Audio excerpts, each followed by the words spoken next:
আসসালামু আলাইকুম। Welcome to বাংলাদেশের সবচেয়ে ব্যয়বহুল ও দৃষ্টিনন্দন রেলওয়ে স্টেশন। এটা হচ্ছে কক্সবাজার আইকনিক রেলওয়ে স্টেশন। এই স্টেশনের অবস্থান হচ্ছে কক্সবাজার সদরের ঝিলংজা ইউনিয়নের চন্দপাড়া এলাকায়। প্রায় 250 টাকা খরচ করে এই রেলওয়ে স্টেশন নির্মাণ করা হয়েছে। চলুন তাহলে এই স্টেশনের ভিতর থেকে একটু ঘুরে আসি। এসকেলেটর আছে 1 2 3 4 5 6 তলা এটা।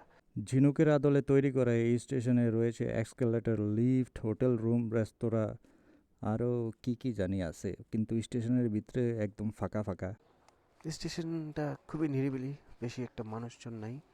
পুরো স্টেশন ঘুরে যা বুঝলাম, এই স্টেশনে খাজনার থেকে বাজনা একটু বেশি করে ফেলাইছে আমার কাছে মনে হয়, বাট স্টেশনটা একদম পরিপাটি, খুবই নিট অ্যান্ড ক্লিন আর দৃষ্টিনন্দন বলা যেতেই পারে।